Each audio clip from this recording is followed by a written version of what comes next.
Yo, yo, yo, what's up? This is the Footsy Boys back for our first live podcast. Thank you for joining in. We just want to give you our bit of our live match reaction to a Clasico today with Real Madrid, as I said, winning 2-1 in this year's first El Clasico. So here with our resident Real Madrid fan, Christian, what are your thoughts on today's game? So, looking from the long range of the game, today the inferior team honestly was Real Madrid. We're talking about a Real Madrid who came in, got scored on at the 6 minute, and then was just struggling to get back into the game. We didn't see anything spectacular, nothing insane from the team. I know that goal, that first Jude Bellingham goal, was a screamer. Everyone got really excited and didn't expect it. It was especially a very big turn of events. But overall, as a Madrid fan, like I said, I'm not really satisfied from this win. I know this was a team that we came into a Barca without a Kunde, without Rafinha, without Lewandowski, without Pedri, De Jong. De Jong. Yeah. So just taking that into consideration, you're talking about 7 to 6 starters that are not playing on the field, and honestly, it was just very disrespectful for Madrid not giving the full quality of a team. I mean, hats off to Barca. You guys had a wonderful game. I think Fermin Lopez was a great player on the team. I know Cancelo was bossing up that weird position at first, but it definitely provided that extra help up as a forward. You know, Araujo was on top of his game. I mean, even though Gavi typically commits a lot of fouls, he had one of the best games of his life today. I can totally see why he's recognizable. He was picking up that midfield, and just a bad half from Real Madrid. I think the worst players are Alaba, Mendy, Tuchemi, who start off really slow, very undecisive. Vinicius Jr. being not the best player today. I think a lot of balls were coming towards him, and he was making way too much mistakes. He wasn't playing simple. He wanted to beat the 1v1. I know that's what he's for, but I wasn't satisfied as a Madrid fan overall. I mean, I'll take the win. Like Andres AJ says all the time, you have to win even though you're playing bad. But overall, as a Madrid fan, I'm definitely not satisfied. What's your take on the game? Yeah, so the most important thing that I think Real Madrid could take away from this game is all 3 points. But like you said, it was a bit of a lackluster performance in the first half from them. I feel like Barcelona overall dominated, but dominating without really doing anything with all the possession that they had. One of the biggest factors, I think, were those two young kids in midfield, and they were able to boss up a world-class midfield, and Toni Kroos, Tchouaméni, like all these players were a bit lackluster. But again, individual performances once again saved Real Madrid today. We see Jude Bellingham completely change his game, going more forward when Modric makes that substitution, and I think that's one of the biggest things. There was a class difference in between the managers today. We see Ancelotti making the right decisions. His game time management was far superior than that of Xavi. One of my biggest criticisms of Xavi so far this season, it seems like his substitutions, even though he doesn't have as much, I guess, firepower on the bench that Real Madrid has, but working with the starting 11 that he does have that is decent enough to at least go out and compete. He made the wrong choices today. I think taking out Cancelo was a horrible mistake. I think leaving that midfield alone would have been the move. You know, once we see around the 80th minute, maybe then if one of the players are too fatigued to actually play, then you put Romeo in. But other than that, poor man management, poor game management from Xavi, and I think it cost Barcelona all 3 points today. No, definitely. I mean, just let's talk about the substitutions and how the players were playing, because that's obviously one of the most important parts of the game. Start of the second half, Camavinga being the first sub, instant change, instant support, attacking.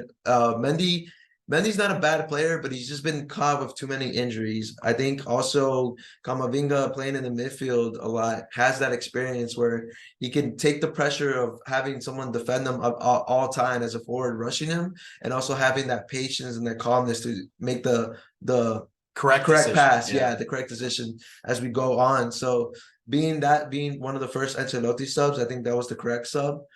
Then we take into Xavi's account the first subs for him, putting in Lewandowski, putting in Rafinha, putting in Romeo. I think that's what cost him the game. Because when you see that Camavinga switch, you see Cancelo being up top right. Honestly, Cancelo was taking Camavinga's legs. Yeah. Cancelo was outpacing Camavinga. He was cutting into the midfield and making that pass. So a lot of the attacking of the second half of Barcelona was coming from that decisive Cancelo transition. And I think that's what also, like, we were looking at the next goal. That's what Xavi wanted to secure, that next goal. And that's where Xavi lost. I mean, then we put in Rafinha, who is less critical, not in the top form. Same thing with the Lewandowski change for Ferran Torres. Less critical Lewandowski. Mostly people are just man marking him to mark him, but he's not as like decisive. We saw him give the ball away way too many times. Yeah. Rafinha was way too laid back. And then I know some people don't agree with the Romeo substitution. I think that's the substitution I mostly agree with because yes, Xavi, you're 1-0 up and you have to lock down the game. The Romeo gave that extra defensive part of Barcelona. I know Fermin Lopez was holding it down the way he was, but I think at one point Gavi was not making as much runs, and then I mean Fermin Lopez also decided to like stay back a lot. So when Ancelotti comes in, puts in Modric, puts in Joselu, that's definitely one of the biggest game changers. Modric being the extra attacking hand, and Gavi not being able to defend him as well as he was defending Tuchemi, and then giving that extra help to Tuchemi. I know Cruz was doing a wonderful job, but at that first half, I felt like he was the only midfield playing, other than Valverde making those runs. And yeah, like I said, Modric came in, made a big difference, gave that extra help to Valverde. If you saw the difference, Valverde actually stood back and gave Modric more of that attacking position, leaving Jude Bellingham also more open in the midfield. And yeah, Joselu also taking in that defense, bringing Araujo a little bit more with him, bringing Christensen more with him, being Romeo with him. So I think that's the difference in the tactics that you see from Ancelotti, and that's what really cost the game because both of the Jude Bellingham goals are just Jude being a little bit more free. I know that it was one of them was a ricochet, comes to Jude's feet, has all the time in the world, controls it, opens up a little bit to the right, and boom, that's the first goal. Amazing goal. And then the second time, same thing. Everyone's slip through pass with Carvajal to Modric. Modric, I don't know what he did. Touch on it. Yeah, like we don't know what happened. Like he just magically gets to touch it, goes to Jude Bellingham, and Jude fucking amazing finish. Like yeah. So I think one of the biggest questions I have, if I'm a Real Madrid fan, is you see that difference when Joselu comes into the game and he kind of provides something that Rodrigo is at best shaky sometimes, is his hold-up play. Like Rodrigo is mainly the striker to come in the inside, cut inside. He's not the one to receive the ball, hold off 3 defenders off his back like Joselu did today. So if I'm Real Madrid, am I thinking of investing in a different type of striker in the summer? Or do you think Rodrigo's the man to hold it down? So the thing is, the question of Real Madrid is who's going to come in for that summer transfer or who's going to come into that winter transfer. We're still waiting on Mbappe, whatever if that's going to be real or not. I know a lot of people are indecisive, but the other question is like, are we going to buy Julian Alvarez being the second man at Man City, even though, you know, like he does play, or are we going to buy Haaland, which is still undecisive. I think for the time being, it's just, they have to balance off the minutes. I think Joselu should have started this game. I mean, being traditionally one of the top players to score against historically to score against Barcelona, previously on all the different teams that he's played before. So I think that's just a bad decision from Ancelotti. He should have started Joselu and then made Rodrigo as that second sub. But as a criticism against Ancelotti, like we see managers once they come closer to the end of their time, you know, I don't think he's losing the players at all, but he's definitely has favorites within the Real Madrid squad. So what would you, like, if you could pick the team, what changes would you have made from specific players today? Who would you have started? Who would you have benched? And who would be your first option to change the game? So one of the biggest bench players that were benched would have been Alaba. very shaky, that defense. I mean, right now, I don't know why, but Nacho is just a little bit more better commanding that defense with Rudiger. They play off each other really well, and just Nacho's just that player to step up, man. Like, I know he got a red card from that one game, but he is playing good football. So I would trust in Nacho, and especially Nacho just having a lot of experience in La Liga. This is not his first rodeo, and it's not his first Clasico. He played left back that one Clasico, or right back when we needed him. He played wonderful. Yeah, so I would just give Nacho that opportunity as a manager standpoint. And then the second change I would have made, I definitely would have started Heselu. I mean, Rodrigo, I love him. He's one of the best players on the team. You can definitely see his potential. He definitely is a player that like threatens a lot on the defense. We saw today, if anything, I say Rodrigo had more of a performance than Vinicius, in my opinion. Yeah. And yeah, Joselu just would have started just from stats. You got to look at the stats and look at the conditions of the game. I know Joselu is a little bit slower. He's a different type of player than Ancelotti likes, but he is that man to score goals. And so far in the Liga, he was the man to score goals. I think a big difference also today, he had that one chance and he didn't take it. So I understand Ancelotti's reasoning sometimes, but that's a call out that he just needs to make those decisions and honor them. And then, I mean, the third change I would make is that Mendy starting off again, another player just coming off of injury, very shaky. I understand Mendy's a lot faster. Sometimes his attacking play is a lot better, but also he lacks a lot of things. I would have preferred Fran Garcia starting off today. Just younger, healthier, and But that's a big shout because I know that he was given a chance at the beginning of the season when Mendy was injured, and he would switch off with him and Camavinga. But when do you think he's ready to take that leap? Was he ready today? I mean, personally, El Clasico is one of the biggest matches of football that you could play. And him being such a young player, I don't think he was ready for the occasion. Maybe because it was the same thing as Mendy has had this experience before. He's played these big matches, but is he just too new to start? I wouldn't say that because he started all season last year with Rayo Vallecano. So Yeah. this is Fran Garcia is just a different style of play, and I just think Ancelotti doesn't appreciate it. He's a little bit more certain, and he doesn't make as much mistakes. It's just that he doesn't give that much of attacking role that he likes as Mendy, because Mendy typically goes up, he does the overlap, he gives finishes another venue, but Fran Garcia is a little bit more assertive. He stays a little bit more back, and he's more on the defending side than Mendy. Not saying that Mendy is a bad defender, because obviously he has talent, but I think that's the difference between what Ancelotti likes. So that's why he puts in Camavinga. Fran Garcia played wonderful the first couple of games. I don't think any of the goals that Real Madrid were conceding or were any of his fault. I know the center backs is probably the biggest fault right now. I know you consistently say we need a new center back, but I believe give Nacho those opportunities. It's probably one of Nacho's last seasons also at Real Madrid. I don't see him going further on. And then, I mean, another player that I would like to see more is Brahim Diaz, man. I keep on saying Brahim Diaz he has that heart in him. He's not a player that, yeah, he's extremely good. He's better than the starting 11, but make that sub. Let him run a little bit. Let him get the ball. At AC Milan, he was very explosive. He was making goals, and that's the best part about him. He's very an explosive type. He comes in and he runs at the defense, and he's not scared. So if you see Vinny scared, I hate that Lucas Vasquez change. Yeah, sub. It makes no sense. Save Lucas for the Carvajal sub, or if anything, train Lucas to play that left back if you don't like Fran Garcia. Lucas is very, versatile. Yeah, exactly. Yeah. He's probably the most versatile player that we have on the team, just like Nacho is the most versatile defender that can play in any of the defensive position. Yeah, so that's me as a Real Madrid fan. I mean, yeah, and just pick pointing in games. I think Tuchemi today was a little bit too shy. He came out and he was just not doing the job. He kept on getting ran through by Gavi, by Fermin.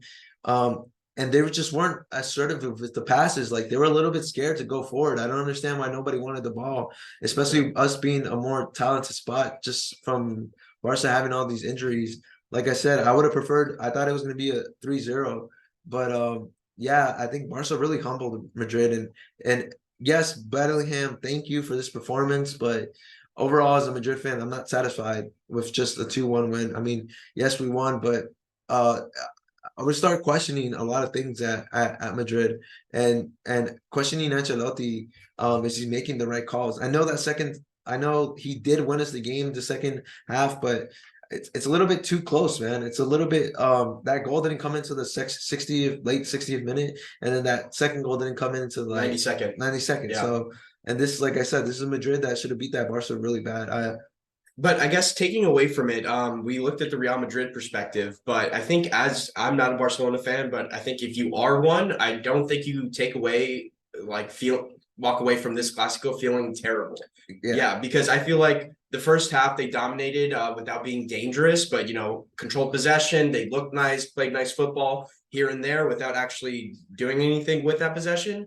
But with the amount of injuries and the amount of young talent that they have in the squad, I think looking forward, once we see the implementation of a healthy Lewandowski, a healthy Rafinha, Frankie de Jong comes back, Pedri, I think Barcelona is actually looking pretty decent. And if they were a healthier squad, I think it would have been a tougher time for Real Madrid. And just looking at the league in total, I know Barcelona, Real Madrid, and Girona are sitting at that top along with Atletico.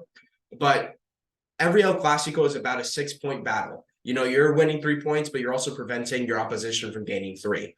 So coming into the next one that I see that we have further in the year, Barcelona being healthier, what does Barcelona have to do to beat Madrid next time out?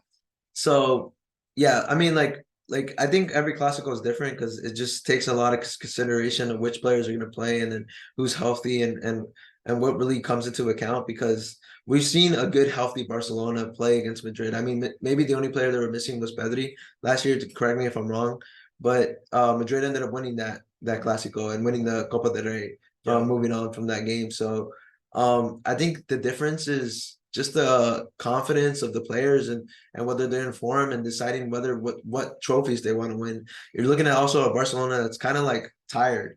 I think a big change was Gundogan. They bring more of an assertive role in that midfield, especially right now not having the Jong. But if you link the pieces of the Jong, Gundogan, Pedri, benching Gavi, Ferran Torres, Lewandowski, Rafinha, and then in the back line, I would put Balde, Araujo, Kunde, and then Cancelo, yeah, on the right back. I think that's just the trade-off that you would have to do. Play players in different positions and get them more comfortable. Yeah, you're looking at a very different Barcelona and a different very playing style. I don't know how well they play off each other because that's also like a different thing. We haven't seen this team completely full. I know in the preseason they won against Real Madrid, but then that's also preseason. You're talking about a Real Madrid that's playing completely different too, guys. Like they're playing a 4-4 diamond and up too. Real Madrid used to play in a 4-4-2. 4-4-3. Spread out. 4-3-3. My bad. Yeah. Gotcha. Or or a 4-2-3-1. Yeah, 4-2-3-1. Having a solid one striker and having midfielders coming up to the wing. You're also looking at different players. Fermin Lopez coming into this Barcelona squad, fitting perfectly in, and then Gavi taking more control of that midfield. And I understand this is like no hate from Gavi. Typically, he's not one of he was shaking in the lineup in the beginning of the year, and people were indecisive whether he was going to be sold or not, just from the new lineup and the new players that they brought to Barcelona with Gundogan coming in too. So Gavi stepping up today, like I would probably say, if not, he was probably the man of the match from Barcelona, in my opinion. Bossing up the midfield of Real Madrid, looking really slow. And then the second player from Fermin Lopez also being very affirmative, giving the correct pass, controlling the game, slowing it down. Those three midfielders looked really nice today. So if you're taking out one of them, putting in De Jong or who is an upgrade. Yeah, who is an upgrade. So you don't know. Like moving on to the at the end of the year, like it's just very different. You gotta take in consideration all the games too, like Champions League, up to what point are they going to be at? Correct me if I'm wrong, the next Clasico is not until February, March. So you don't know. Like I think we just have to take it week by week and see how the teams progress from now on. I think Barcelona's focus is not much La Liga this year. I think their focus is qualifying to that next round in the Champions League. So yeah, but I would say that with this squad selection that Barcelona is having, they're having to pick at different players One player that I found extremely underwhelming the entirety of the game was Joao Felix. I feel like he was supposed to be the man that was supposed to bolster the attack. We saw him coming deep so many times to pick up the ball because even though Barcelona was able to win the midfield battle, the wingers weren't able to give him any distribution. He wasn't getting any shots on goal. He was remaining anonymous. So in terms of, I think going forward for them, allowing a player as talented as Joao Felix to be able to be a part of the game, be a part of the buildup, be a part of the attack, actually utilizing him would be the way that they should move forward. I mean, if I'm going to be honest with you, this may be a big shout, everybody, but I'm not that big of a Lewandowski fan, especially now. I feel like he's too slow. He can't link up play that well. I mean, honestly, career wise, obviously he's historically a very great player, has scored a lot of goals. But moving forward with the season, coming back from an injury at his age, I feel like Joao Felix, if he wants to stay at Barcelona, this is his opportunity. And he fumbled the bag today. I don't know if you see it that way. I mean, I think he played a great game for what it was, but you're kind of right in certain aspects. I think Joao Felix kind of worries too much of being a goal scorer today, and instead of being a distributor. I mean, we never see Joao Felix and be like, yeah, this guy's gonna score today. I more see like Joao Felix is gonna play and he's gonna assist. So him playing, or he's gonna create chances. Exactly. Yeah. So like we're looking at a Joao Felix that is kind of in a fight with himself and wants to earn that first spot.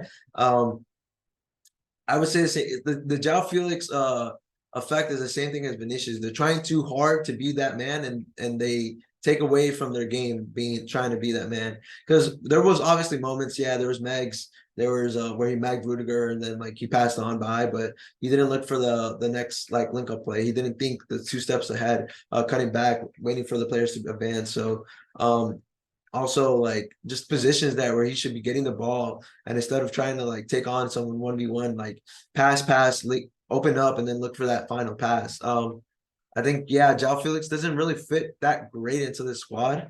I know that you're trying to take out Lewandowski, but I think Lewandowski has a 9 he had a successful season last year. Yeah.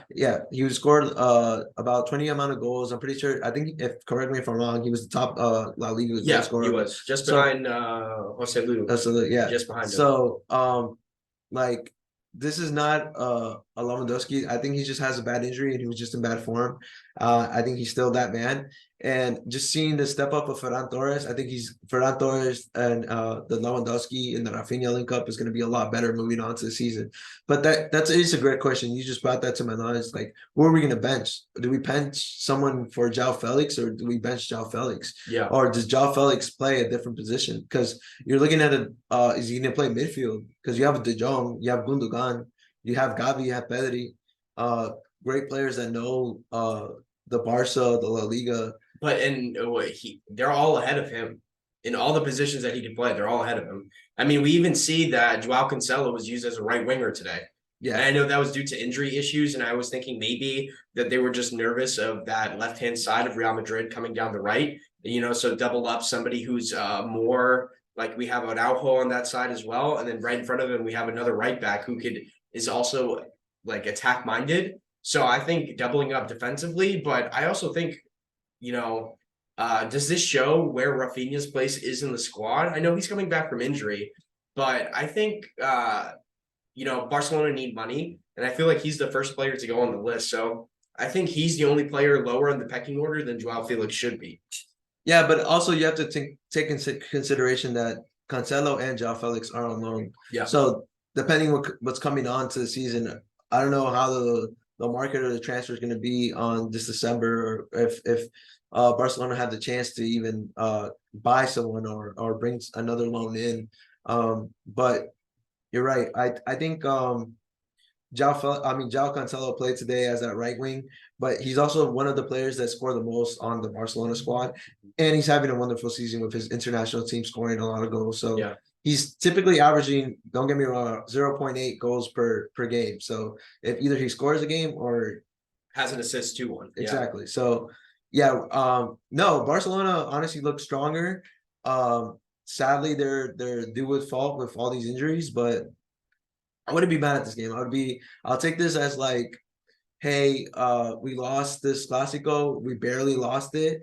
And we just got to look forward and try to get our team healthy again. And then as a Real Madrid fan, I'll say, hey, We need to wake up because for the team that we have, we should be playing a lot better. Yeah.